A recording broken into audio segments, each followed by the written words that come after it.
Hey everyone, Richard Metal Fan here, bringing you guys a old school album review. And today we're going to be looking into this album's 20th anniversary today. Today is the 20th anniversary of this album, and it's a classic album in the whole black metal scene. And as you can see below the title, we're going to be looking into Nine Equilibrium by Emperor. This was the band's second to last album, which was released on April 27th, 1999 through Candlelight Records. Now, with this album compared to like In the Night Sky Eclipse and Anthems at the Welcome to Dusk, I feel like Equilibrium is kind of like a different I feel like Emperor goes into like a different direction with this album. Like I feel like with this it sort of like has like the black metal, but they also feel like they went with just straight up like symphonic black metal with like sort of like the keyboards and orchestration parts.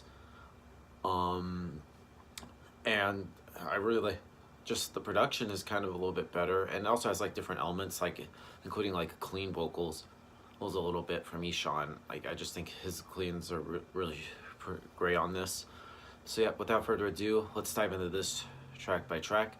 Now the album opens up with Curse You All Men, which is one of the more exciting tracks on the album, with loads of intense riffing that has never seemed to become overshadowed by sort of like the backing orchestration. And the verse rhythms are just taut and punishing, with cautionary horns blasting off against like the muted tremolo, yet at the same time playfully threaded with sweeping pianos. And all the patterns are interesting, but I feel like it's so unified in like the thundering violence that you never really get to come up for air and complain about it. Decrystallizing Reason, which in my opinion I feel like is my personal favorite song on the album. It is mostly like a thrash song, like musically, like, though there are a little bit of melodic bits, but they're like in the guise of like thrash. And this song follows like the same pattern as Curse You All Men, but it's a little bit different. Like the first half of the song is walking pace and has some very cool riffing, and the guitar is crushing in the whole song and pretty much the whole album. And we get some cool lyrics and then some vocals, but then the guitar finds its spot to hold a chord, and once again like Trim and his Mighty Arms of Death take over. And the guitar is really cool here, and this slightly a little bit inaudible. Same thing with like, I should also notice like the bass. One of the nitpicks I have is like the bass I wish was turned up in the mix, but that's beside the point. And like I said before, the blast beats I feel like just go on and on with this song. It's just like blasting all over this fucking place, and I wonder how Trim's arms just don't fall off on here. And no solo on this song, which is weird, but overall it's an awesome song. An Elegy of Icaros, which is a pretty interesting song. It's like a very cult favorite, and this song is surprisingly out of place with this album. It has a whole different like feel, and it's one of the only songs about like Greek mythology lyrically. And this theme picks back up to like Emperor's next masterpiece. And if you want to listen to this one, it has to be like the first song I listened to, because I listened to it after the other songs, and it kind of like slowed things down a bit. It's still an excellent song, and I feel like the clean vocals are very beautiful and very expressive. Even I love to sing along when nobody is around, of course. And this song just keeps getting heavier as it goes. It has a very smooth transitions until we eventually find ourselves with sort of blast beats. And there's a very long breakdown that is very high melodic. No vocals, just this wonderful mood of dissonance created by Ishan's wonderful musicianship.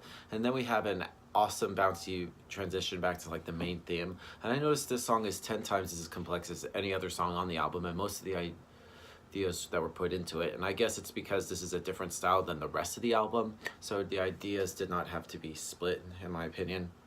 The Source of Icon E, which is a pretty well-rounded track. It's got a nice pace and is pretty heavy considering. And the vocals are pretty different and exciting here, with more heavy shouting than some growling, than like the high-pitched shriek that Emperor is known for. And at one point the singing gets so high that I could get mistaken for like an old like British rock track from the 80s.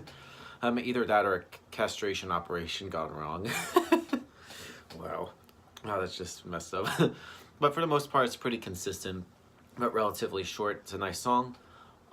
Sworn, and this is where the band suddenly lockstep and sounds goes down for like one of Sammoth's most priceless riffs before terminating into an absolute headbanger's paradise. It's moments like this that are like the core of like Emperor's fearful dominance of their style, and this is a riff that on its own is inherent quality. Even Dimmu Borgir wouldn't even screw it up, but Emperor takes it somewhere far beyond, ripping it into like some sheer ferocity seldom is ever seen in classic black metal, and is practically animal.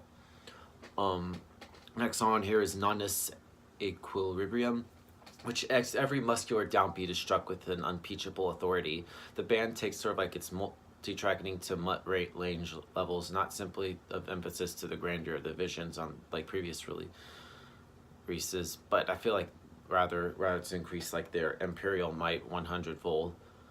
The Warriors of Modern Death, and it has this great mid-paced rocking undercurrent, which reminds you a lot of like something from like the late '80s Viking Initiative, taking on of like freaking Bathory. Only some bursts of chugging orchestration and unusual subtle leads that take sort of like to the formula. Like yeah, I feel like it kind of like goes back with like roots of like stuff from like Anthems or in the Nightside Eclipse. And then we go into Of Blindness and subsequent Sears, and I feel like, and this album ends on yet with another slow song. This one got some great screaming, but other than that, it doesn't like seem to stand out as much as like Warriors of Modern Death. But seriously, the song runs at like 6 minutes 47 seconds. And did you really think that this could be so linear the whole time? And the song breaks into like a nice flowing pace part way, and sort of like it gains that evil kind of like feel to it, and it's pretty instrumental, and again reminds you of like old Metallica at some points. It's pretty solid and a good way to end, and then it sort of has like a little hidden outro track, which is I don't know why they put it on there. And overall, Equilibrium by Emperor is a solid album in their discography. It's like one of their next to last albums before they call it quits with making albums, although they do some reunions here and there. So if I were to give this album a score, I'm going to give Equilibrium by Emperor probably an 8 out of 10. So yep, that's my review of Equilibrium by Emperor, guys. Let me know in the comments what you guys think about it. I'll see you all in the next video, and keep it metal.